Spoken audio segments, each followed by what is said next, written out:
Like Prince Harry's fallen shy again over certain things.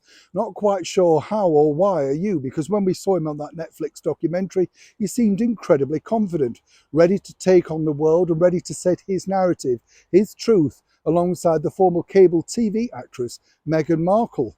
But it seems that even though he's got a mega deal with the book company Penguin Random House, then even they are now not getting all their own way. And many insiders feel it's strange, isn't it? Because as his sort of role, his power diminishes within the British monarchy, and people now see him more as a micro celebrity, you would have thought, given so much money that they paid, they'd be able to kind of, coerce him into the things that they feel they need in order to sell this forthcoming book. But seemingly, someone's put their stiletto heel down. I wonder who that could be. Hi, good morning, Neil Sean here in the very heart of London. Nice to see you. Nice to have your company. Hope you're all keeping well. I don't know about you, but we're days away now from that serialisation and, of course, the release of Prince Harry's book. Spare, that's right. Written, of course, with a ghostwriter. And I don't know if you understand this, a lot of people don't, but basically he just tells his story. It's knocked into shape by a writer, and then he signs it off. So it's not like he's written the book. He might as well have just sat down and told a few anecdotes, and that's the deal. The bigger problem, of course, for Harry on a serious note is the backlash, not about his own story, but the repainting, the reworking of his late mother, Princess Diana's narrative. She was no saint, let's not forget. Coerced and worked considerably all the time with the British media and worldwide media. Let's also point out as well that in the very final months of her life, she chose to go off with, of course, Dodi Al-Fayed, rather than remain up in Balmoral with her children.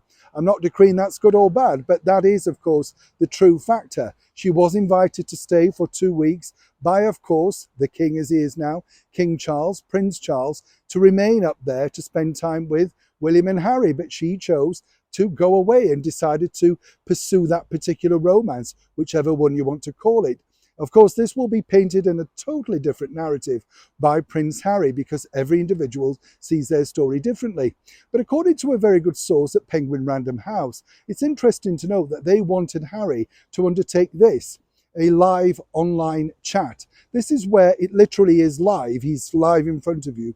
And then moderators decide what questions and comments they can put forward for him to answer regarding the book. And it can be anything from, do you regret writing it? What was the writing process like? How long did it take? The sleeve design, fluffy nonsense. But in this digital age, it's very difficult to control that narrative because people will write and say things. People can come online, particularly if it's Zoom, start a question off and then literally either abuse you or not. So they thought about this, about pre-recording it, and as ever, we have to say allegedly, and then editing it up. But that really doesn't work because people know it's not live.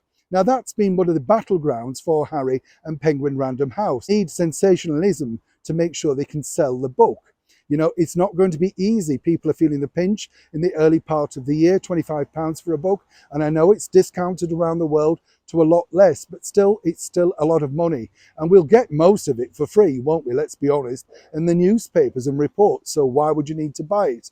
But seemingly, as I said at the very start of this video, despite Penguin Random House, the book publisher, spending thousands and thousands and thousands on this book in marketing and, of course, positive press with Anderson Cooper and ITV, whatever they do, seemingly, they cannot force their star writer, and I use that term loosely, into the thing that they need in order to make sure that they sell their book. If I was Prince Harry, though, I'd be a little bit concerned about Penguin Random House. My dealings with them as an individual person means it's not all being positive, let me tell you. When you request books for review, they just ignore them. The press people never get back. The managing director never gets back. And at that point, you have to say, how truly interested are they in your product? So if it does fail, you might want to look in someone else's direction rather than that of your former family. Neil Sean in the very heart of London.